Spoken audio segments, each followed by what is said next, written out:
असल बात ये है कि कर्नाटक जीतने के बाद राहुल गांधी की सुप्रीमेसी एस्टैब्लिश हो गई कांग्रेस में, हुँ, जिसकी वजह से कर्नाटक एज़ ए वेन्यू है, जहां पर Rahul Gandhi is a undisputed leader for 2024 election. अब कर्नाटक के बारे में, कर्नाटक में भाजपा हार गई, ये सच बात है। हुँ, और इसके बारे में सभी महानुभावों ने अपने-अपने तरीके से इसका विश्लेषण किया है हुँ, कि भाजपा क्यों हारी, लोगों ने भी लिखा कि भाजपा क्यों हारी, क्यों नहीं हारना चाहिए और दुनिया भर की चीज़ें। लेकिन असल बात किसी ने बात नहीं करी। असल बात ये है कि देखो लीडर वो नहीं होता है जो क्राइसिस में छाती पीटे, हाय ये हो गया, हाय ये हो गया। लीडर वो है जो क्राइसिस में से अपॉर्च्युनिटी निकाले, वही लीडर होता है। कर्नाटक की कर्नाटक भाजपा हार गई, ये सच बात है और बुरी तरह से हारी और हमें ये बात 1 महीने पहले तक पता थी। अगर आप लोगों को विश्वास ना आए तो मैं भी अपने व्हाट्सएप का स्क्रीनशॉट डाल सकता हूँ नंबर-वंबर छिपा के कि हमारा डिस्कशन 1 महीने पहले लगभग हो गया था कि कांग्रेस भाजपा नहीं जीतेगी।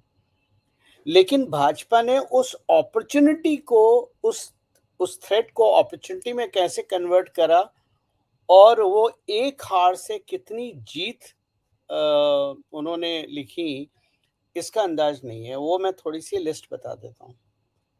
पहली चीज़, राहुल गांधी को गुजरात कोर्ट ने एज़ अ सांसद अमान्य कर दिया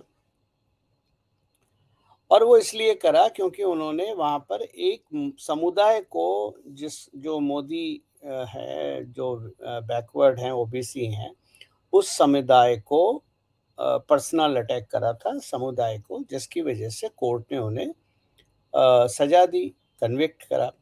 जब सज़ा दी तो ऑटोमैटिकली एमपी सीट चली जाती है, ठीक है ना? उसमें भाजपा कुछ नहीं कर सकती, वो लॉ है। Within 24 hours 48 hours the MP seat had to go और एमएलए सीट जो भी इलेक्टेड सीट है वो आपकी चली जाएगी, आप उसमें कुछ नहीं कर सकते। और there is a restriction to fight election for certain period of time. ये सारी सेटिंग, अब राहुल गांधी को ऑप्शन था माफ़ी माँगने का। माफ़ी माँग लेते, बात खत्म हो जाती, कोर्ट भी कहता ठीक है, आगे से गलती मत करना और अब आप जाइए, आगे से गलती मत कीजिए। बहुत नॉमिनल चीज़ है, लेकिन राहुल गांधी अड़े रहे। अड़े इसलिए रहे क्योंकि उन्हें पीछे राहुल गांधी की अपनी सोच तो है नहीं, क्रिएटिव सोच और कंस्ट्रक्टिव सोच राहुल गांधी के पास नहीं है। तो पीछे से लोग उन्हें पॉप अप करते रहे कि नहीं माफ़ी नहीं माँगनी है, मतलब मोदी का 26 इंच का सीना है तो हमारा तो 120 इंच का सीना है, ठीक है? तो माफ़ी नहीं माँगेंगे हम। यहाँ आपको विश्वास नहीं होगा, ये पॉप अप करने वाले लोग और कोई नहीं हैं बल्कि प्रियंका गांधी के गैंग के लोग हैं। राहुल गांधी को वहाँ से हटा के, सीट से हटा के वो प्रियंका गांधी की सुप्रीमेसी एस्टैब्लिश करना चाहते थे कांग्रेस में, ताकि कांग्रेस प्रियंका गांधी को आगे लेके चले, ना कि राहुल गांधी को। जब ये कन्विक्शन हुआ, जब राहुल गांधी को सजा हुई, उसके बाद राहुल गांधी ज़्यादा कर्नाटक नहीं गए। अगर आप राहुल गांधी की रैली देखिए तो कर्नाटक में राहुल गांधी की नहीं है, प्रियंका गांधी की रैली ज़्यादा है। इसलिए स्ट्रैटेजिकली ज़रूरी था कि अगर भाजपा हार जाएगी, तो राहुल गांधी को फिर से एस्टैब्लिश करने में आसानी होगी।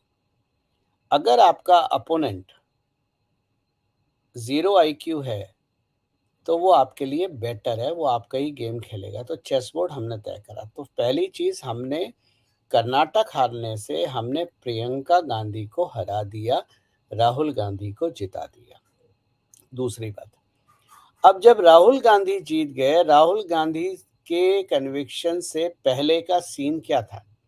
राहुल गांधी से कन्विक्शन से पहले का सीन ये था कि ममता बनर्जी अपना दावा ठोक चुकी थी प्रधानमंत्री के लिए, केसीआर अपना दावा ठोक चुके थे प्रधानमंत्री के लिए, स्टालिन अपना दावा ठोक चुके थे प्रधानमंत्री के लिए, और नीतीश जी अपना दावा ठोक चुके थे प्रधानमंत्री के लिए, और हमारे सबके प्रिय नटवर लाल अपना दावा ठोक चुके थे इस ब्रह्मांड के प्रधानमंत्री के लिए। अब जैसे ही कर्नाटक जीता और राहुल गांधी फिर से कांग्रेस में एस्टैब्लिश हुए, सबने गाना शुरू कर दिया, राहुल गांधी की वजह से कर्नाटक हमने जीत लिया, कांग्रेस फिर से पावर में आ गई। तो आपने अपने अपोनेंट को जिता के ये जितनी आवाजें थीं, इनको शांत कर दिया, क्योंकि अब आप मेरे को खुद बताओ कि जब राहुल गांधी जीत गए और वो कांग्रेस पार्टी इस डिलेमा में बैठी है कि राहुल गांधी हमारे पीएम है, राहुल गांधी ने हमें कर्नाटक जिता दिया, राहुल गांधी हमें 2024 जिताएंगे, तो बाकी किसी को वो प्रधानमंत्री कैंडिडेट मान पाएंगे या नहीं? नहीं मान पाएंगे। यानी दूसरा जो स्ट्राइक था वो ये था कि आपने अपने जो बिखरा हुआ अपोनेंट है उसको डिस्ट्रॉय कर दिया। और एक बात याद रखिए, रीजनल पार्टी से नेशनल पार्टी का लड़ना हमेशा थोड़ा टफ होता है। ठीक है भाई, सब अपने अपने एरिया में लड़ते और भाजपा को हराते, जो रीजनल पार्टीज हैं, और उसके बाद अपना कैंडिडेट हो जाता। तो भाजपा के लिए रीजनल पार्टी से लड़ना टफ था। राहुल गांधी को जिताने से, उनको कांग्रेस की गद्दी पे बिठाने से फायदा ये हो गया कि अब सबको राहुल गांधी के अंडर चुनाव लड़ना है, और अगर वो नहीं लड़ते हैं तो वो बिखर जाएंगे। तो यानी चिट भी मेरी पट भी मेरी। तो एक तरफ आपने जो प्रियंका गांधी का डिजाइन था उस डिजाइन को खत्म कर दिया। ये बात मैंने 7 अप्रैल 2019 को भी लिखी थी। मेरा ट्वीट है, सर्च कर लीजिए मेरे चैनल पे। और मैंने लिखा था third phase 2024 Priyanka Gandhi lead करेगी। उसमें कंफ्यूज्ड हिंदू, सेकुलर और मुसलमान और इत्यादि इत्यादि सब मिला मिलू के खिचड़ी बना के, और ये चुनाव, तो वो जो पूरी स्ट्रैटेजी थी उसको ध्वस्त कर दिया कर्नाटक में भाजपा के हार से। तो भाजपा हारी, मैं ये नहीं कह रहा भाजपा जानबूझ के हारी, भाजपा हारी, और भाजपा अपनी गलतियों से हारी, क्योंकि कर्नाटक में भाजपा का सबसे बड़ा दुश्मन भाजपा खुद हो गई थी। ये तो दो ऑब्जेक्टिव हो गए। तीसरा ऑब्जेक्टिव जो है, कर्नाटक हारने से भाजपा की जो लायबिलिटी येदियुरप्पा जी के साथ थी वो लायबिलिटी खत्म हो गई। अब येदियुरप्पा जी क्लेम नहीं कर सकते कर्नाटक उनका फोर्टे है, क्योंकि होने के बाद जिस तरह से विभिन्न सेक्शंस ने वोट दिया, क्योंकि मैं सेक्शंस में ज़्यादा नहीं मानता, लेकिन जितने विभिन्न सेक्शन ने वोट दिया, येडियुरप्पा जी की प्रॉब्लम ये है कि वो नो डाउट कर्नाटक में भाजपा को लाने के पीछे येडियुरप्पा का बहुत बड़ा हाथ है, and he is a very tall figure in Karnataka. लेकिन समय के साथ उन्होंने अपने आँखों पे पट्टी बाँध ली, जैसे महाभारत में धृतराष्ट्र अंधे हो गए थे पुत्र मोह में, वो पुत्र मोह में अंधे हो गए और उन्होंने सब कुछ खत्म कर दिया। तो भाजपा के लिए तीसरा एडवांटेज ये है कि येदियुरप्पा की लेगेसी इस हार से खत्म हो गई। अब यहाँ से शुरू होगी। बाकी और जो आपके जो जिनको आप प्रधानमंत्री बनाना चाहते हैं, आपके पोटेंशियल प्रधानमंत्री, पत्ते साफ हैं उनके, उनका कहीं पता अता-पता नहीं है। जो एक दूसरे हैं, विचारक हैं, क्या हैं, पता नहीं क्या किस रोल में हैं। उन्होंने इतनी ग्रुपिज़्म करी है। अब यहाँ का एक पैरेलल एग्ज़ाम्पल है पॉलिटिक्स में 2016। 2016 में आपको याद होगा, अगर मैं ईयर ठीक से याद करता हूँ, 2016 में बिहार का चुनाव था। मोदी जी कैंपेन कर रहे थे। चुनाव के बीच में मोदी जी ने एक शब्द इस्तेमाल करा, अपनी कैंपेन का लेक्चर जो उनकी स्पीच थी उन्होंने चेंज करी, और उसमें एक शब्द जोड़ा, बिहारियों का डीएनए, अगर आपको याद हो। देखो, राजनीति ये नहीं होती है कि कल क्या बोला, 5 आज क्या बोला, कल क्या बोला। राजनीति होती है आज से 4 साल पहले क्या बोला, 5 साल पहले क्या बोला। वहाँ से ड्रॉ करी जाती है पॉलिटिक्स। डीएनए शब्द इस्तेमाल करने के बाद उस टाइम, अब तो मेरा ट्विटर अकाउंट नहीं रहा वो, पर उस टाइम मैंने लिखा था भाजपा बीजेपी जो है बिहार हार गई which is good for UP. हुआ क्या था कि जब वो चुनाव चल रहे थे तो बिहार में 4-5 गुट थे भाजपा के। एक गुट था रविशंकर प्रसाद का, एक था गिरिराज सिंह का, एक था राजीव प्रताप रूडी का, एक था शत्रुघ्न सिन्हा का, ऐसे ही 4-5 ग्रुप थे। अब ग्रुप में ये सारे चीफ मिनिस्टर कैंडिडेट थे। इन सब के दावे थे। तो हार के आपने क्या करा, जो गुटबाजी थी उसको ख़त्म कर दिया और उस खत्म गुटबाजी को ख़त्म करने का नतीजा ये हुआ कि जब 2017 में यूपी के चुनाव हुए तो उसमें गुटबाजी दिखी नहीं और भाजपा मेजॉरिटी से आई। यही कर्नाटक में हो रहा है कि जो गुटबाजी है भाजपा की, वो गुटबाजी अब खत्म हो गई और 2024 के चुनाव के लिए ये एक लर्निंग लेसन है और सब मिलके लड़ेंगे। इसका इम्पैक्ट साउथ में बहुत होगा और इसका इम्पैक्ट आने वाले जो 4-5 स्टेट के चुनाव हैं, उसमें बहुत चीज़ होगी। क्योंकि सोशल मीडिया पे आप कुछ भी बात कर लीजिए, कोई भी एनालिसिस दे दिए, लेकिन कमरे के अंदर जो डिस्कशन है, वो डिस्कशन कुछ डिफरेंट लेवल पे है। गुटबाजी खत्म करने के लेवल पे है। तो और इसके अलावा जो चौथा बेनिफिट जो आपको मिला कर्नाटक में, जो क्योंकि कर्नाटक में अगर हम बैंगलोर की बात करें तो पढ़े-लिखे लोग बहुत हैं और इंजीनियर्स बहुत हैं और कर्नाटक की बात करें तो एक जागरूक समाज है। लेकिन इस समाज ने कर्नाटक की डेमोग्राफ़ी 86% हिंदू है। उसके बाद भी हिंदुओं ने फ्रीबी जो मुफ़्त में मिलने वाला माल है उसके लिए वोट करा। उसका नतीजा आज ये हुआ कि इलेक्ट्रिसिटी महँगी है, आने वाले समय में पेट्रोल भी महँगा होगा, टोल महँगे हो गए हैं और बहुत सारे इश्यूज़ आएँगे। अभी अभी तो शुरुआत है क्योंकि एक चीज़ जो लोगों को नहीं पता है जो रिसेंटली हुई है, मीडिया ने इस चीज़ को नहीं बताया, ना ही किसी महानुभाव ने कैप्चर करा सोशल मीडिया पे। एक रूलिंग है कि अपने स्कीम्स के लिए एफसीआई से स्वेच्छा से अनाज स्टेट गवर्नमेंट नहीं ले सकती। अब तक क्या होता था, एफसीआई से अनाज लेते थे और उसको फ्रीबी करके अनाज फ्री में बाँट देते थे।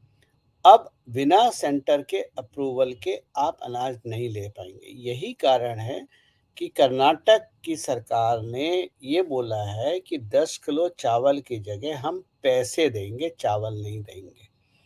तो आने वाले समय में नकेल और कसी जाएगी फ्रीबी पे और ये चीज़ें पता च क्योंकि देखिए, अगर आप फ्री की बिजली देते हैं तो कहीं न कहीं तो आप चार्ज करेंगे क्योंकि बिजली फ्री की तो बनती नहीं है। वहाँ पर भी कर्मचारी काम करते हैं, प्रोडक्शन कॉस्ट है, 50 चीज़ें और हैं, मेंटेनेंस कॉस्ट है, ग्रिड ट्रांसफ़र है, ग्रिड की पावर है, बहुत सारी चीज़ें होती हैं, ये एक कॉस्टिंग नहीं होती है। तो यानी आप कमर्शियल की रेट बढ़ाएँगे, अगर आप कमर्शियल की रेट बढ़ाएँगे तो आपका हो गया काम। और उसके प्रोटेस्ट ऑलरेडी कर्नाटक में शुरू हो रहे हैं। तो ये जो बैलेंस ऑफ कॉस्टिंग है, ये मेंटेन करना बहुत ज़रूरी है, जो कि वोट के लिए नहीं। अब जब आपका फ्रीबी मॉडल दिख रहा है कर्नाटक में, देखिए दिल्ली की बात अलग है। यहाँ पर आप बोलेंगे भई दिल्ली में क्यों नहीं दिख रहा है? तो दिल्ली की बात अलग है क्योंकि दिल्ली का एक तो मुफ़्तख़ोर जनता जो है वही वोट करती है। जो पढ़ा-लिखा समाज दिल्ली का है या कह लीजिए संपन्न समाज है, वो लोकल बॉडी इलेक्शन में या एमएलए इलेक्शन में बाहर नहीं निकलता है क्योंकि उसको पता है मेरे फ़ोन पे मंत्री है, नेता है, मैं तो फ़ोन करके काम चला लूँगा, मुझे बाहर आने की ज़रूरत नहीं। Karnataka is a totally different altogether a different ball game. It is not as same as Delhi. So whatever will happen in Karnataka will amplify. Now Karnataka Rahul Gandhi को अगर गद्दी पे बिठाया है जीत के माध्यम से तो उसके ड्रॉबैक भी हैं क्योंकि जितनी फ्रीबी है उनकी जब इम्प्लीमेंटेशन नहीं होगी तो डायरेक्ट ब्लेम सिद्धरामैया पे नहीं जाएगा, राहुल गांधी और कांग्रेस पे आएगा और ये इम्पैक्ट करेगा आपके 2024 के चुनाव में।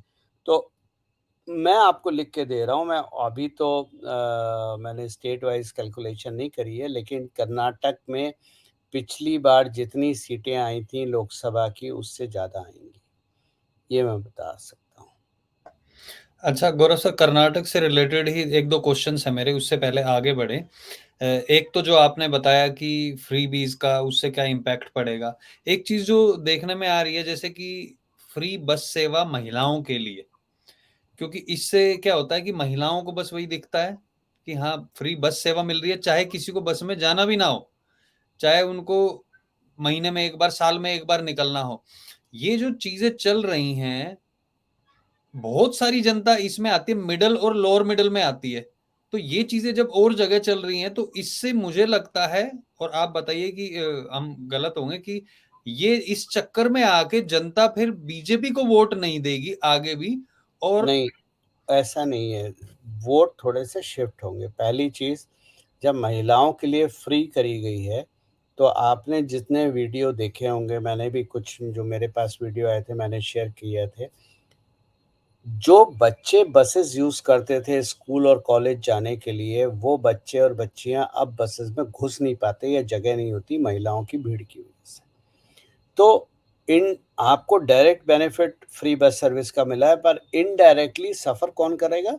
आपके बच्चे करेंगे या जिनको ज़रूरी जाना है उनके, क्योंकि मुफ़्त में जा रहे हो, बैठ के चलो यार दोपहर में गर्मी हो रही है, बस में बैठ के थोड़े चड्डू खा लेते हैं। ठीक है ना? वो चीज़ें घूम के आ जाते हैं कहीं, ठीक है ना? तो अ, मेरी मेरी अपनी सोच या मेरे अपना एनालिसिस ये है कि अगर कल तक 100 लोग बस में बैठते थे क्योंकि उन्हें कहीं जाना होता था काम से या स्कूल या कॉलेज, आज 400 लाइन लगाते हैं क्योंकि उन्हें फ्री में राइड मिल रही है।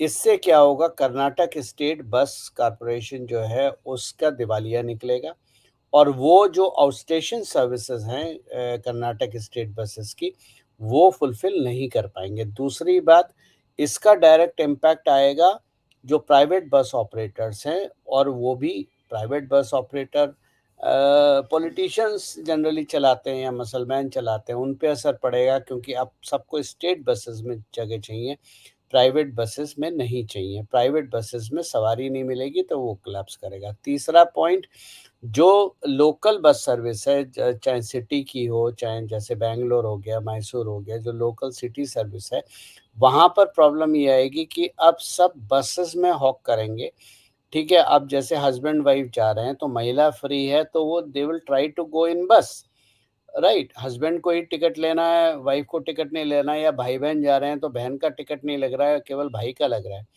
उससे क्या होगा कि जो ऑटो वाले हैं, ये जो और मोड ऑफ पब्लिक ट्रांसपोर्ट है, वो सफ़र करेगी, वो सरकार के एंटी हो जाएगी। तो देखिए, जब आप कोई भी बैलेंस को किसी अनफ़ेवरेबल, अनकैलकुलेटेड वे में शिफ्ट करते हैं, तो दूसरा हिस्सा नाखुश हो जाता है। और वो फिर आगे चल के, अब आप चलिए फ्री राइड कर रहे हैं, कितने दिन फ्री राइड करेंगे? 1 महीना, 2 महीना, 1 साल? ठीक है, 2024 के चुनाव में 1 साल से कम समय लगेगा। 6 महीने बाद आप बात करिएगा, लोग मैसिव वे में ऑलरेडी शुरू हो गए हैं कर्नाटक में, लेकिन लोग मैसिव वे में इसको अपोज़ करेंगे, फ्री फ्री कल्चर को अपोज़ करेंगे। आप देखते रहिए इसको। ओके। एक और क्वेश्चन है कर्नाटक चुनाव से ही गौरव सर, कि अभी कर्नाटक चुनाव में जैसे आपने बताया कि प्रियंका गांधी का पहले ये था कि उसको ऊपर लाना था, अब राहुल गांधी है, वो ऊपर आ गया और एज ए पीएम कैंडिडेट वो सामने निकल के आएगा।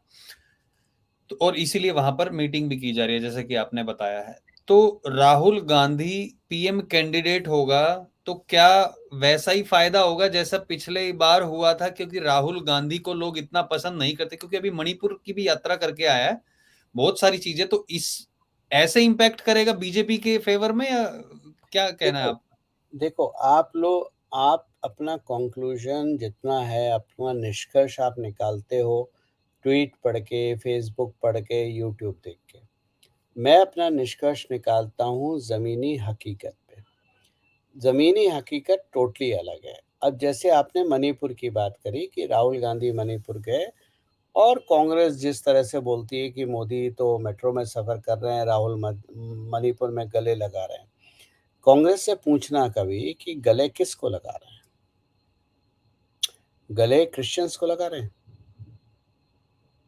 और राहुल गांधी को मणिपुर जाने की क्या ज़रूरत पड़ी अपनी, और उससे पहले उनकी माँ को टीवी पे अपना स्टेटमेंट देने की क्यों ज़रूरत पड़ी? जबकि मणिपुर जब जल रहा था तो 4-5, 6 दिन, हफ्ता भर जो था सब शांत था। भई अगर आपको शांति की अपील करनी है तो आप पहले दिन करो। अगर आप सीरियस नेता हो, आप सीरियस स्टेट का क्यों? वो इसलिए हुआ कि जब लोकल पॉपुलेशन आदिवासी ने चर्चेस पे हमला शुरू करा, तब इनकी आँख खुली, क्योंकि कन्वर्जन रैकेट तो नॉर्थ ईस्ट में भयंकर है। तब इनकी आँख खुली कि ये आदिवासी अटैक कर रहे हैं, और तब राहुल गांधी के जाने का हुआ। तो ये पूरा जो है, इस चीज़ को ग्राउंड समझना चाहिए। मैं इसीलिए बोलता हूँ, ट्विटर, फ़ेसबुक और यूट्यूब से मेरे निष्कर्ष नहीं निकलते हैं, ना मैं पढ़ता हूँ किसी को।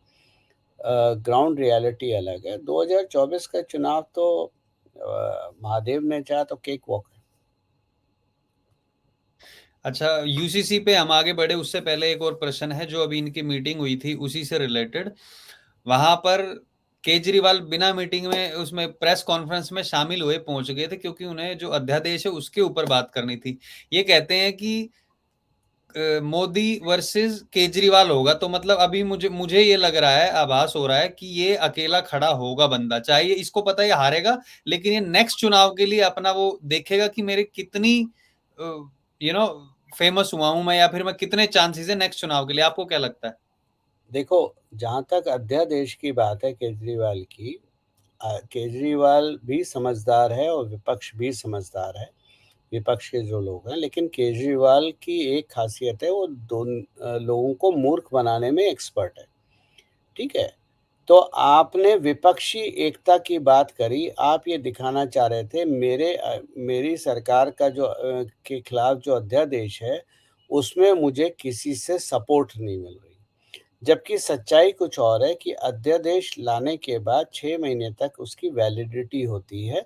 अगर उस पीरियड में वो पास नहीं होता है संसद में, तो वो लैप्स कर जाता है। लेकिन ये एक पहलू है। दूसरा पहलू ये है, जो लॉ है एज़ पर, कि अध्यादेश 3 बार लाया जा सकता है 6 महीने के लिए। उसके बाद वो कंप्लीट लैप्स होता है, ठीक है? अगर वो पास ना हो। तो अगर आप 2 बार भी अध्यादेश को जोड़ लीजिए, तो 2024 का चुनाव तो निकल गए। अब आप 6 महीने और लगा लीजिए, तो 18 महीने हो गए। 18 महीने का मतलब है आपका 2024 लगभग पूरा साल खत्म। अब आप इतिहास के पन्नों में जाइए और वहाँ पर ये पढ़िए कि जो दिल्ली की असेंबली बनी थी, उसका जो क्योंकि दिल्ली की असेंबली एक ट्रायल बेसिस पे बनी है कि इतने साल रहेगी, उसके बाद उसकी वायबिलिटी देखी जाएगी कि वो असेंबली अपने जो उद्देश्य हैं उसकी पूर्ति कर पाते हैं, ज़रूरी है, नहीं है। वो लैप्स जो है, वो 2025 में है। तो यानी 2025 में अगर दिल्ली की असेंबली को, जो कि मुझे नहीं लगता क्योंकि अध्यादेश आया है और एलजी के पास है, तो 2025 में वो लैप्स होने के बाद पूरी पावर एलजी के हाथ में आ जाएगी। चीफ मिनिस्टर नाम की कोई चीज़ नहीं रह जाएगी। ये अरविंद केजरीवाल भी अच्छी तरह से जानते हैं, और इसीलिए भाजपा ज़्यादा मेहनत नहीं करती है दिल्ली में, क्योंकि दिल्ली में आपको एक नमूना ऐसा चाहिए जो पूरे देश को ये बताए कि मुफ़्तखोरी की सरकार का नुकसान क्या होता है, और ओवर प्रॉमिस अंडर डिलीवरी किसे कहते हैं। तो ये एक जब बड़बोला है, अरविंद केजरीवाल बोलता ज़्यादा है, काम कम करते हैं, ठीक है? और ऐसे लोग राजनीति में बहुत ज़रूरी होते हैं, क्योंकि ये बड़े-बड़े बोल बोलने के बाद जब काम नहीं करते हैं, तो जनता को समझ में आता है। और भारत की जहाँ तक जनता है, आप उसको ईमानदारी से कोई चीज़ समझाओ तो नहीं समझेगी। हम्म। जब तक वो खुद नहीं भुगतेगी, तब तक उसकी समझ में नहीं आएगा। आज हम्म। आप देख लीजिए, पंजाब भुगत रहा है, ऑलरेडी शुरू हो गया है, दिल्ली तो हमारा फर्स्ट क्लास चल ही रहा है, कर्नाटक लाइन लग गई है, राजस्थान और छत्तीसगढ़ आपने देख लिया, वेस्ट बंगाल आपने देख लिया। तो ये चीज़ें पॉलिटिक्स में भी ज़रूरी हैं, रेफ़रेंस पॉइंट भी ज़रूरी हैं कि भई आपने क्या करा और क्या नहीं करा। राइट। ख़ैर नटवरलाल के बारे में बात करेंगे तो काफ़ी टाइम निकल जाएगा। लेकिन अब यूसीसी के बारे में बात करते हैं। गौरव सर, बहुत सारी चीज़ें जैसा कि आप अभी कह रहे थे, हाँ, बहुत सारी डिबेट्स हम भी देख रहे हैं, न्यूज़ में भी आता है, बहुत सारी चीज़ें आ रही हैं। सबसे पहले एक चीज़ जिसके ज़रिए डराया जाता है मुसलमानों को कि भैया ये तो तुम्हारे खिलाफ है, ठीक है? वहाँ से। तो इसके बेसिक से अगर आप स्टार्ट करें पहले तो यूसीसी का, तो वो ठीक रहेगा और उसके बाद समझेंगे कि ये इनको डराया क्यों जा रहा है, उससे किन-किन को खतरा होगा, फिर हम आगे क्वेश्चन्स लेंगे। पहले तो मैं ये बता दूँ कि जो एक भ्रांति फैलाई जा रही है, मिसकंसेप्शन फैलाया जा रहा है यूसीसी के बारे में, वो क्लियर करना ज़रूरी है। यूसीसी किसी भी रूप से धार्मिक जो आपका जो फ़ेथ है, उसके कंडक्ट पे रोक नहीं लगाता। यूसीसी कभी ये नहीं कहेगा कि आप छोटे भाई का पैजामा और बड़े भाई का कुर्ता मत पहनो, आप धोती-कुर्ता पहनो। आप भाई साहब अपने बच्चे का पैजामा पहनो और अपने बाप का कुर्ता पहनो हमारी बला से। यूसीसी कभी ये नहीं कह रहा है और कभी ये नहीं कहेगा कि आप मस्जिद में नहीं जा सकते, आपको मंदिर में घंटा बजाना है या घंटा बजाने वालों को ये बोले कि आपको मस्जिद में जाके करना है। यूसीसी इन सारी चीज़ों में कहीं नहीं है।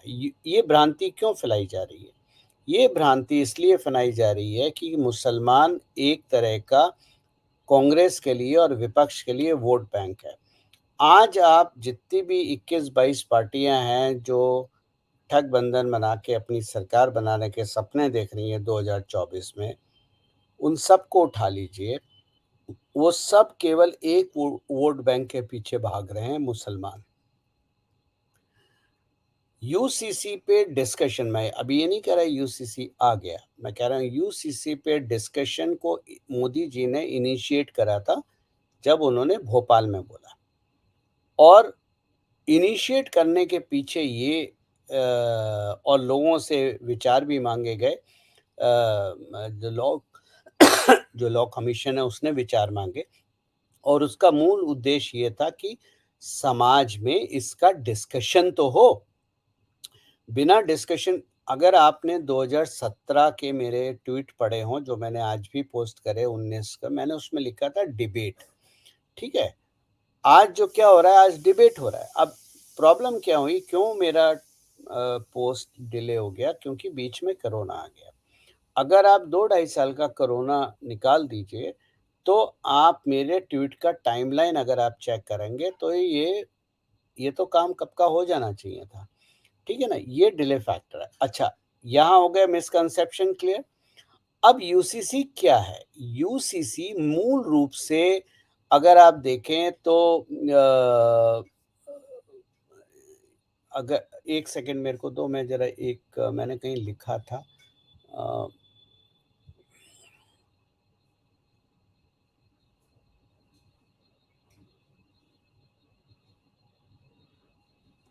यूसीसी का क्या है? यूसीसी आपके धर्म पे, मज़हब पे, फ़ॉलो पे, कपड़े पे, त्योहारों पे, खान-पान पे, काम करने पे, आपकी अपीयरेंस पे कोई रोक नहीं लगाता।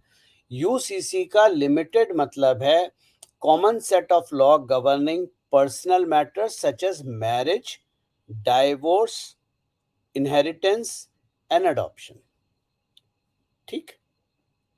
अब मैरिज की बात आ गई, डाइवोर्स की बात आ गई, इनहेरिटेंस की बात आ गई। इनहेरिटेंस क्या है? अब मान लीजिए मैं एक मुसलमान हूँ, मेरा एक भाई है, हम 2 भाई हैं, मेरी 2 बेटियाँ हैं, ठीक?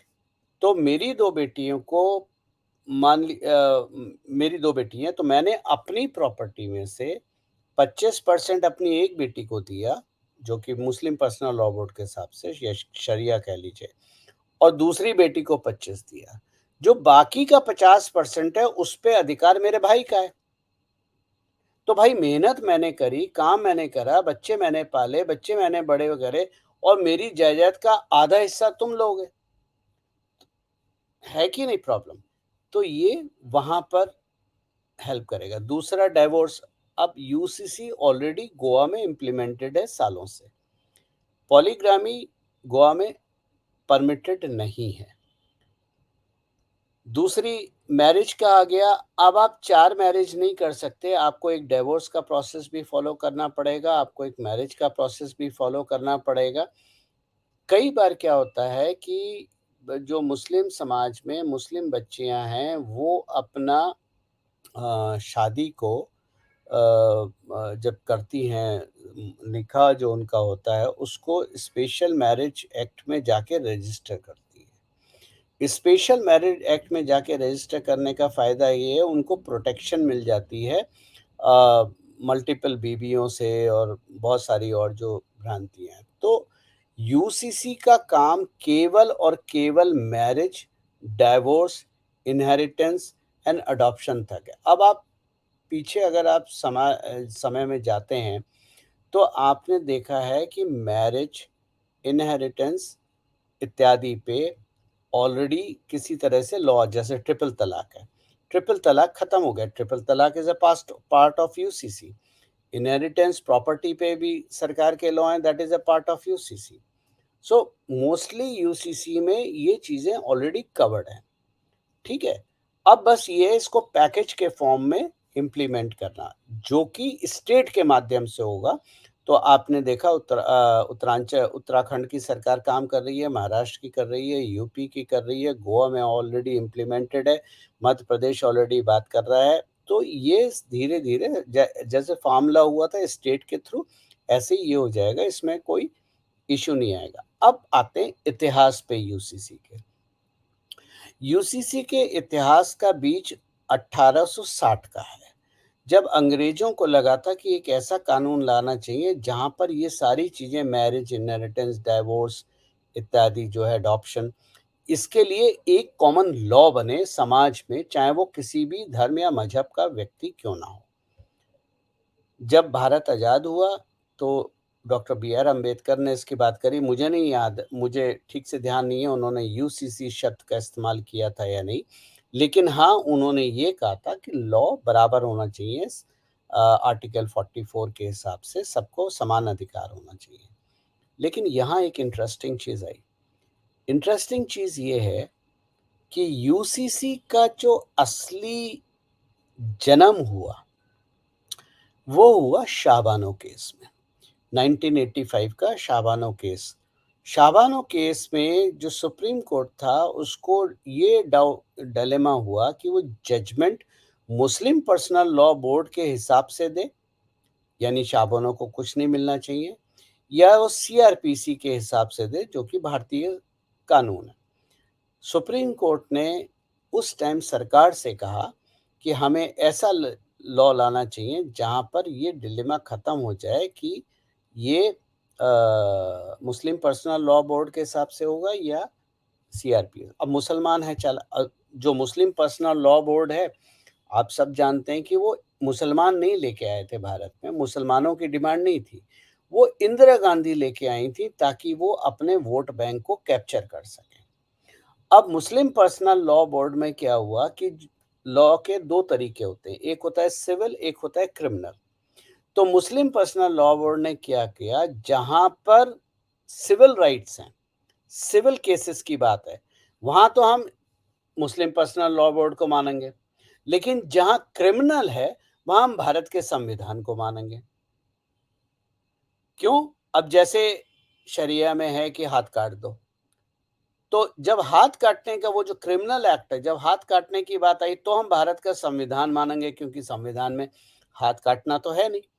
लेकिन जब हम शादी करेंगे तो मुस्लिम पर्सनल लॉ बोर्ड से करेंगे, 20 बच्चे पैदा करेंगे तो मुस्लिम पर्सनल लॉ बोर्ड से करेंगे, 4 शादियां करेंगे, ट्रिपल तलाक देंगे तो मुस्लिम पर्स तो इन्होंने बड़ी चल, और पॉलिटिकल पार्टी, भारत की सभी पॉलिटिकल पार्टियों ने इस चीज को भुनाया ताकि मुस्लिम वोटों को कैप्चर कर सके।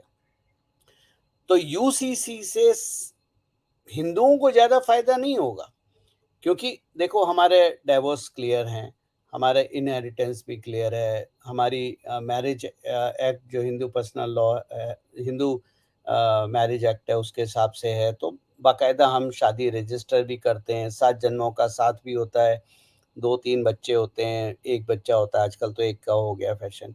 डाइवोर्स सनातन संस्कार में संस्कृत में डाइवोर्स शब्द नहीं है, तो डाइवोर्स तो हमारे यहाँ होते ही नहीं है कि 7 जन्मों के, तो इसका सबसे ज़्यादा फ़ायदा होगा मुसलमानों को। अब आती है ट्रिक, ट्रिक ये है कि 1985 में जो यूसीसी लाने की बात चीफ जस्टिस ने करी थी, उन चीफ जस्टिस का नाम था चंद्रचूड़। और आज जो चीफ जस्टिस हैं, जिन्होंने सुप्रीम कोर्ट में बोला कि यूसीसी को लाना चाहिए, जिसके बेसिस पे मोदी सरकार शुरू हुई, यूसीसी को लॉ कमीशन बैठा, लॉ कमीशन ने वो मांगे। आज के चीफ जस्टिस हैं उनके बेटे जस्टिस चंद्रचूड़। तो आप लोग जस्टिस चंद्रचूड़ के लिए जो भी ऊटपटांग शब्द इस्तेमाल करते हैं वो आप जानिए, लेकिन बहुत शांति से वो अपने पिता के कदमों पे चल के यूसीसी का मार्ग प्रशस्त कर रहे हैं, क्योंकि मैंने फिर वही बात बोलता हूँ, आस्था के प्रश्नों का सॉल्यूशन कोर्ट देगा और संवैधानिक प्रश्नों का सॉल्यूशन संसद देगी। यहाँ पर जब आपने यूसीसी को आस्था के साथ जोड़ दिया, तब कोर्ट को इंटरफेयर करना पड़ा। अब एक और पहलू की बात कर देते हैं, इससे पहले आप सवाल पूछें, यूसीसी क्यों? अभी क्यों? इसके 2 पहलू हैं। जो भी हमारे क्रांतिकारी हिंदू हैं, मतलब आप समझ जाइए जिनके बारे में बोल रहा हूँ, मतलब मैं मर्यादा में रहता हूँ, यूट्यूब पे तो लिखने में नहीं रखता हूँ, पर ये लोग शुरुआत से शोर मचा रहे हैं यूसीसी को।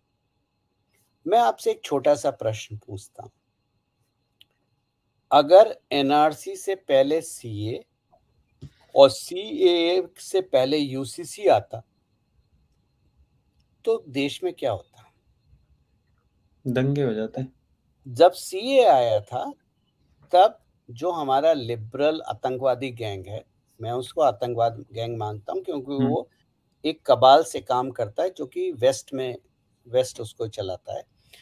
हुँ, उसने कहा, आप सबको याद होगा कि सीए को हिंदू, क्रिश्चियन, बुद्धिस्ट ही क्यों, मुस्लिम क्यों नहीं? जब सारे सीए को ऐसे नहीं देखना चाहिए, सारे धर्म एक समान हैं, सो एक सा चीज़ होनी चाहिए।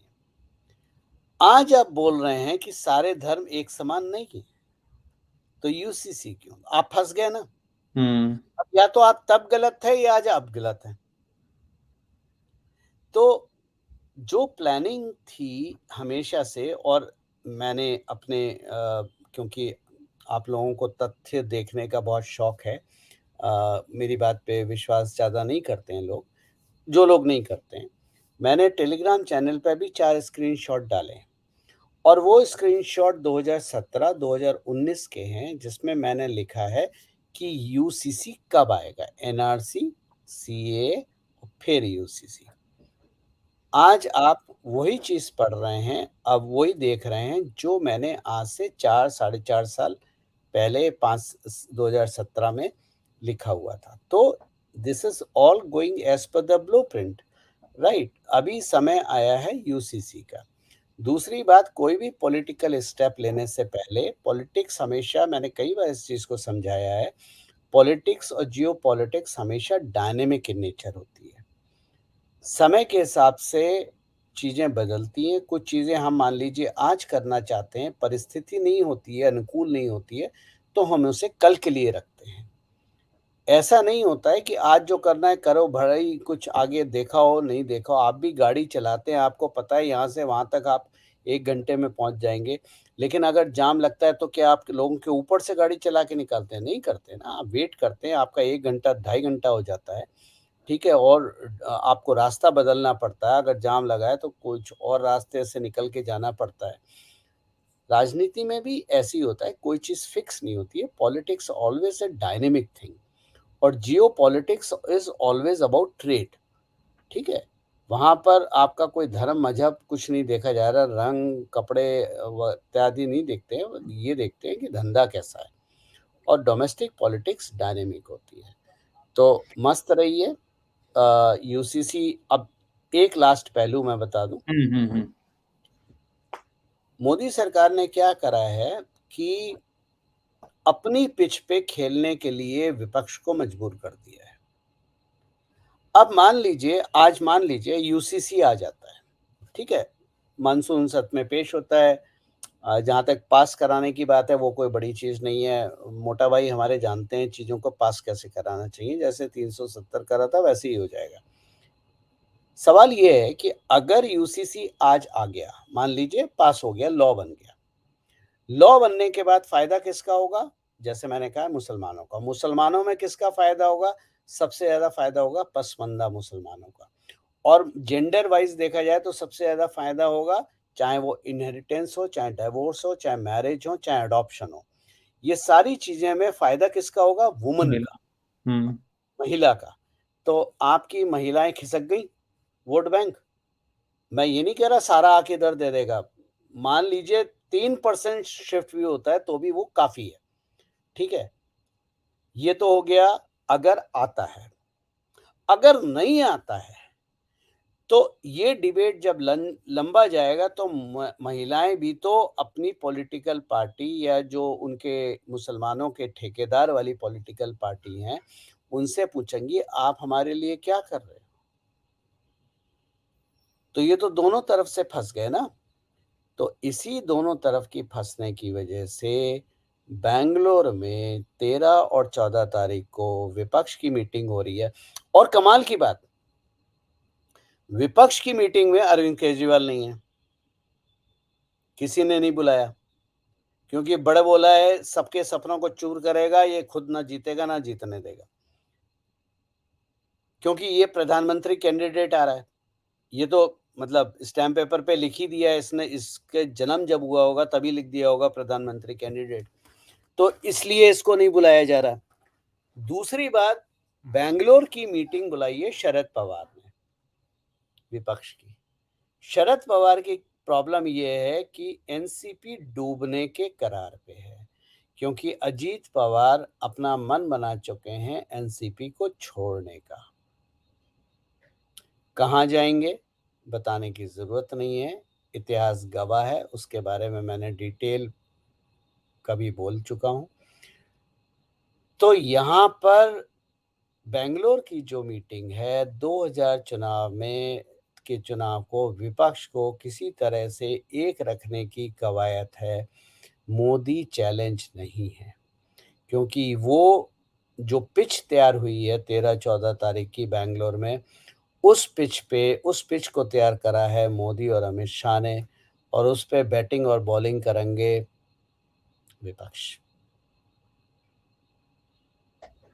अच्छा, पहले जो आपने अभी केजरीवाल की बात की है, बिल्कुल वो अपने आप को मान के बैठे हुए हैं प्रधानमंत्री। मुझे ऐसा वो तो लगता है। ब्रह्म वो तो ब्रह्मांड के प्रधानमंत्री हैं भाई, वो भारत के नहीं हैं, वो तो अमेरिका के प्रेसिडेंट भी हैं, फ्रांस के प्रेसिडेंट भी हैं, भारत के भी हैं, पाकिस्तान के भी हैं, बांग्लादेश के भी हैं, श्रीलंका के भी हैं। बेचारे दिल्ली में बैठे हैं बिना पोर्टफोलियो के। बट गौरव सर, आपने बिल्कुल सही कहा था अभी थोड़ी देर पहले ही कि मूर्ख बनाना सबसे ज्यादा केजरीवाल को आता है। मैं एक छोटी सी, बहुत ही पुरानी, सिर्फ कुछ सेकंड की एक वीडियो दिखाना चाहता हूँ। हाँ, हाँ, दिखाओ। तो आपको याद आ जाएगा। 1 मिनट के लिए मैं चलाता हूँ जरा। 30 वोट डलते, 100 में से 30 वोट डलते हैं किसी जगह पे। उन 30 में से अगर एक नेता को 10 वोट मिल जाए तो वो जीत जाता है। तो अगर वो एक क्षेत्र के मान लीजिए मुसलमानों को खुश कर ले, या झुग्गी वालों को खुश कर ले, या फलानी जाति को खुश कर ले, या फलानी जाति को खुश कर ले, तो वो जीत जाता है। तो देख रहे ये किस तरीके से काम करता है एक एक चीज को। और इसका एक और एग्जांपल, अभी एक खबर छपी थी जिसमें लिखा था जनवरी से जून तक 2008 से पहली बार ऐसा हुआ है कि जो एयर क्वालिटी है जो वो बहुत ही अच्छी आई है। और उसमें छोटा सा नीचे लिखा हुआ था कि बारिश की वजह से, कह रहा कि we did really work hard for this. मतलब कैसे दिखाना है लोगों को ये बंदा है ना मूर्ख बनाने में बिल्कुल नंबर 1 है। और मुझे लगता है ये 2024 की नहीं, ये 29 की तैयारी कर रहा है और ये अकेला ही खड़ा होगा संदीप 24 में भी। संदीप, जब हम लोग छोटे थे ना, बच्चे थे, हुँ, तो मुझे याद है कि जब मैं कॉलेज में था तो बरेली से दिल्ली आता था। घर से कॉलेज जब आता था छुट्टियों के बाद, या दिल्ली से बरेली जाता था, तो बस में जाता था। यूपी रोडवेज़ की बस में जाता था। तो बस में क्या होता था कि मुझे अगर छोटा-छोटा याद है तो मुरादाबाद और रामपुर बस रुकती थी। तो वहाँ पर वो चढ़ते थे, जो वेंडर्स होते हैं ना, हॉक क्या बोलना चाहिए, मुझे शब्द नहीं मिल रहा है। वो बस में आके सामान बेचते थे। अरे! हुँ, दुनिया का सबसे अच्छा पेन, ये लिखना शुरू करेगा तो बंद नहीं होगा, ये होगा, वो हुँ, होगा। एक बार मैंने ले लिया, घर पहुँचते-पहुँचते भैंस की फुस हो गई। हुँ, अरविंद केजरीवाल उन्हीं लोगों में से है जो बस में छत को हिला-हिला के बेचने की कोशिश करता है, और लोग मूर्ख बनते हैं। लोग मूर्ख इसलिए बनते हैं कि आज का कह लीजिए, मैं युवा तो नहीं कहूँगा, हुँ, क्योंकि युवा फिर भी थोड़े समझदार हैं। आपके और मेरे जैसे उम्र के लोग सबसे बड़े बेवकूफ़ हैं। ठीक है? वो इसकी बात में आ जाते हैं, और इसकी बात में नहीं, टीवी के आगे बैठेंगे तो जो टीवी पे आ रहा है उसको सच मान लेंगे। यूट्यूब देखेंगे तो जो यूट्यूब बकवास कर रहा है वो सच मान लेंगे।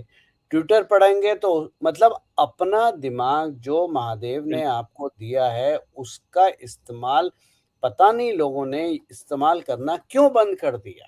हुँ, तो अरविंद केजरीवाल के पास ये कला है लोगों को मूर्ख बनाने की।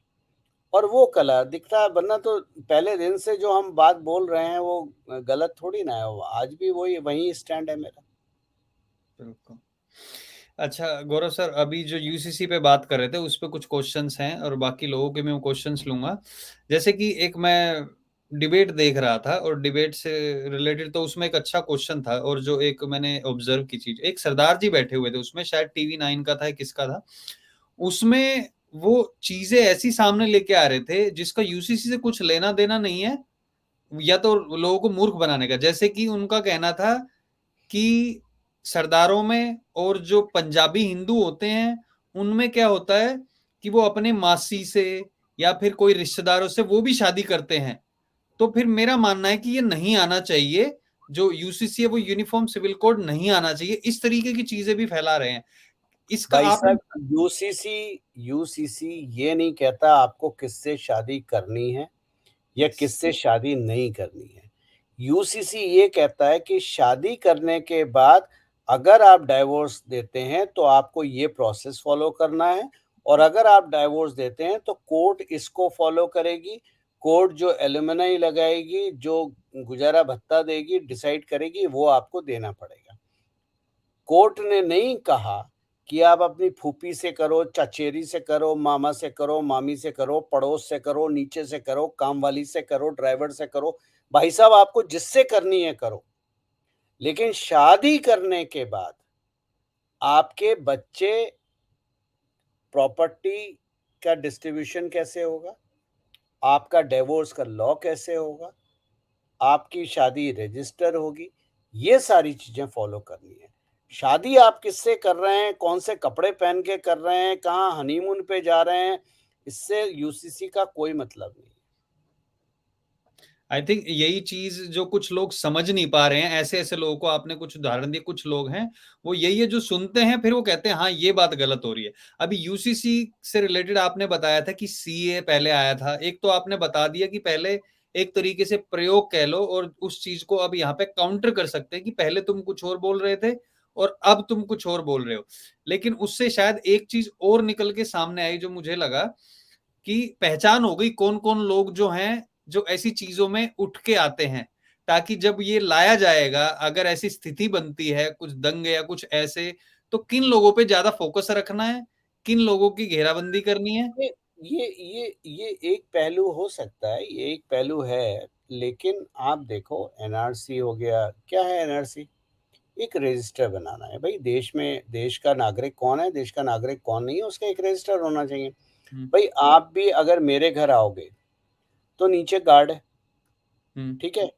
गार्ड रजिस्टर में आपका नाम लिखेगा, आपका फ़ोन नंबर लिखेगा, आपका आईडी चेक करेगा। फिर गार्ड मुझे फ़ोन करेगा कि सर जो मेरे ऐप पे आएगा कि ऐसे-ऐसे ये डिटेल है, ये आपसे मिलने आपके घर आते हैं। जब तक मैं ओके नहीं करूँगा, गार्ड अंदर नहीं आने देगा। तो जब हम अपने घर में किसी भी गेस्ट को, मान लीजिए मेरा मित्र भी क्यों नहीं आ रहा, उसको भी करना पड़ेगा। तो जब मेरे घर में आने वाला मेरा मित्र को भी एंट्री करनी है, तो देश में आने वालों को एंट्री करनी है, करेक्ट? ये बिल्कुल। एनआरसी। सीए क्या था कि भारत के जो हिंदू हैं, जो हिंदू, क्रिश्चियन, बुद्धिस्ट, सिख इत्यादि हैं, मुसलमान छोड़ के, अगर वो किसी इस्लामिक नेशन में जैसे पाकिस्तान, बांग्लादेश इत्यादि में हैं और वहाँ पर प्रताड़ित हैं, भारत आना चाहते हैं, तो उनको भारत की नागरिकता दी जाएगी। बहुत सारे लोग आज भी सवाल कर रहे थे सीए को इम्प्लीमेंट नहीं करा। भाई साहब किसने कह दिया सीए को इम्प्लीमेंट नहीं करा? 250 लोगों को जयपुर में पता नहीं कहाँ पर भारत की नागरिकता गुजरात में भी नागरिकता दी गई है, तो वो सीए के अंडर ही तो दी गई है। और सीए कोई ओपन लॉ तो है नहीं कि जब चाहो तब आ जाओ। भाई एक कट ऑफ डेट है, इस डेट के बाद जिसने अप्लाई करा उसको दी गई है, उससे पहले को नहीं दी गई है और उसके बाद को भी नहीं दी जाएगी। So it's a time bound thing.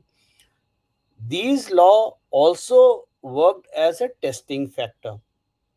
अब जब यूनिफॉर्म सिविल कोड आ जाएगा तो यूनिफॉर्म सिविल कोड तो इन सबको ओवररूल करेगा। तो आप one step at A time गए। जैसे आप डॉक्टर के पास जाते हैं, डॉक्टर आपको पहले दिन एंटीबायोटिक तो नहीं देता है ना। एंटीबायोटिक उसका लास्ट रिसॉर्ट होता है। पहले वो हल्की सी दवाई से सही करेगा या परहेज से सही करेगा, टेस्ट करेगा, पूरा डायग्नोस करेंगे, उसके बाद आपको देंगे। फिर भी अगर आपका बुखार नहीं उतरता है, कुछ प्रॉब्लम ज़्यादा होती है, तो वो लास्ट रिसॉर्ट होता है कि भाई आपको 3 दिन का या 5 दिन का एंटीबायोटिक कोर्स करना है। वो यहाँ पर है। ओके, एक और सवाल जो सबके मन में होगा, जितने भी लोग देख रहे हैं अभी या बाद में भी देखेंगे। पहला, क्या यूसीसी चुनाव से पहले आ सकता है? और अगर आ सकता है या नहीं आ सकता है, तो उसका इलेक्शन पे कितना असर पड़ेगा? वो 2-3% का तो आपने बताया, लेकिन जो बिग इम्पैक्ट होगा वो क्या असर होगा? मैंने आपको अभी बता दिया कि यूसीसी अगर आता है, आप थोड़ा, मेरे मित्रों से निवेदन है जो लोग देख रहे हैं, थोड़ा रिवाइंड करके फिर से पढ़े सुनिए। यूसीसी के 2 पहलू हैं। यूसीसी आता है तो विपक्ष फँस गया और यूसीसी 2024 के बाद आने का अगर होता है तो विपक्ष फँस गया। मूल मुद्दा अभी मेरे हिसाब से, मैं कोई मोदी सरकार का पीआर एजेंट नहीं हूँ, ना उनकी टीम में हूँ, ना मैं किसी को जानता हूँ। ये मेरी अपनी सोच है कि आना यूसीसी और ना आना, ये दूसरी बात है। मुख्य मुद्दा ये है, क्या यूसीसी पे डिबेट होना चाहिए? तो वो समाज में डिबेट आज उस लेवल, जब हम कोई भी लॉ बनाते हैं और जब हम पब्लिक को इन्वॉल्व करते हैं डिस्कशन में, पब्लिक से आइडियाज़ लेते हैं या उनके विचार मंगवाते हैं, तो हम एक डिबेट को किक ऑन करते हैं। और उस डिबेट में बहुत सारी अच्छी-बुरी सारी चीज़ें आ जाती हैं। जैसे मैं अभी देख रहा था, किसी सज्जन ने यूसीसी पे लिखा, इसमें बच्चे इतने पैदा होने चाहिए, इसमें ये, मतलब कुछ लोगों की मूर्खता की पराकाष्ठा भी डिफाइन नहीं करी जा सकती। एक चीज़ पे फ़ोकस नहीं है उनका। तो ये डिबेट होना ज़रूरी है। अब इस जब ये डिबेट और बढ़ेगा और डिबेट होगा, मुस्लिम समाज में भी डिबेट होगा। अब मुस्लिम समाज की प्रॉब्लम क्या है? अगर आप जैसे पसमानदा मुसलमान हैं, बोहरा मुसलमान हैं, उनकी जीवन पद्धति बहुत कुछ सनातनी है। मल्टी मैरिज वो करते नहीं, इकट्ठे बच्चे पैदा करते नहीं, दुनिया भर की चीज़ें जो वो भारतीय स उनके उनका मतलब वो बोलते नहीं है कि 7 जन्मों का रिश्ता है शादी, विवाह हमारा 7 जन्मों का रिश्ता है, पर इस जन्म में तो उनका एक ही रिश्ता है। और पसमानदा मुसलमान में अगर डाइवोर्स हो जाए तो उस बच्ची या बच्चे से फिर कोई गाँव में शादी नहीं करता, क्योंकि वो वाइल्ड फायर की तरह स्प्रेड होता है। और पसमानदा मुसलमान से कोई पिता अपने बच्ची को शादी नहीं करता या लड़का लड़की से शादी नहीं करता है। जबकि जो बाकी मुसलमान हैं, अशरफ मुसलमान हैं, उनमें तो सुबह मामा की लड़की से शाम को मौसी की लड़की से, दिन में दोपहर को तलाक हो गया। अब पसमानदा मुसलमान की पॉपुलेशन इंडिया में बहुत ज़्यादा है, तो बेनिफिट उनको भी मिलेगा। तो एक डिबेट, एक डिस्कशन होना भी तो ज़रूरी है ना। एक सभ्य डेमोक्रेसी में एक डिस्कशन होना, करना क्या है वो हमें पता है, लेकिन एक डिबेट भी तो हो सकता है, गलती से डिबेट में कुछ अच्छी चीज़ निकल के आ जाए, क्या बुराई है? तो देखिए, मेरे लिए ये ज़रूरी नहीं है कि वो 2024 से पहले आता है या 2024 के बाद आता है। मेरे लिए ज़रूरी ये है कि डिबेट तो हो रहा है ना, तो उसमें कुछ तो लोगों के ज्ञान के चक्षु खुलेंगे।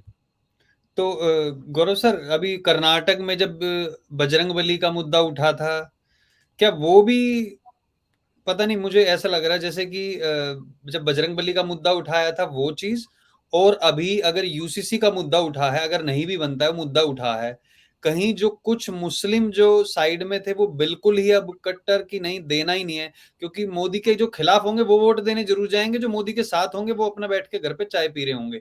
तो इससे मुझे लगता है इम्पैक्ट पड़ सकता है सीटें कम होने का, मुझे लग रहा है। मैं नहीं। आपको लिख के दे रहा हूँ, 2024 मैं नरेंद्र दामोदर दास मोदी भारत के संविधान की शपथ लेता हूँ तीसरी बार, ये आप सुनेंगे। ओके। और ये आप सुनेंगे भाजपा मेजॉरिटी में, ठीक है। बाकी राजनीति के जितने, मैंने अभी कई बार इस बात को रिपीट करा, पिच हम बना रहे हैं, बैटिंग बॉलिंग वो लोग कर रहे हैं, ठीक है। किसको पिच पे कितनी देर रखना है वो हमें पता है। ओके। बस ये कंफ्यूजन जो दिमाग में था। लेकिन इसका अर्थ ये नहीं है मित्र कि आप घर में बैठ के अब चद्दर तान के सो जाइए, अरे भाई ना, मेहनत करनी है सबको। और ये सोशल मीडिया पे यूट्यूब बना के या ट्विटर पे मार काट करके, गाली गलौज दे के, फेसबुक पे गाली गलौज दे के, आपको अगर ये लगता है कि आपने बहुत बड़ा काम कर दिया है समाज को, भाजपा के लिए या संघ के लिए या चुनाव के लिए, तो ये आपकी गलतफ़हमी है।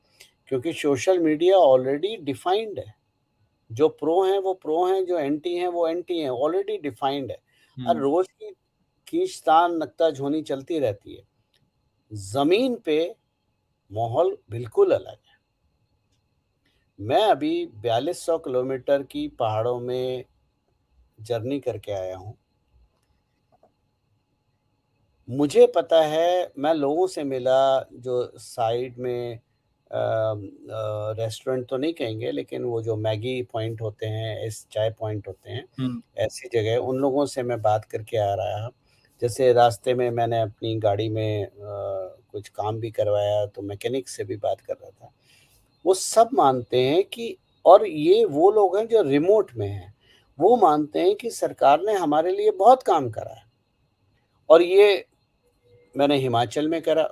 मैं आपको स्टेट बता देता हूँ, हिमाचल, हम शुरू हुए हिमाचल से, उसके बाद हम पहुँचे लेह लद्दाख, उसके बाद हम पहुँचे कारगिल, उसके बाद हम पहुँचे कश्मीर, उसके बाद हम आए पंजाब, बीच में जम्मू पड़ा, और जम्मू में भी हम रुके, पंजाब में भी हम रुके, यूपी में हम रुके। मैं आपको पता है मैं गाड़ी कम चलाता हूँ, चाय ज़्यादा पीता हूँ। 2 घंटे चलाने के बाद मुझे, और ये नहीं कि मेरे को पीनी है, वो तलब वाली बात नहीं है, पर गाड़ी से उतर के चाय का कप लेके लोकल से बात करना मुझे बहुत अच्छा लगता है।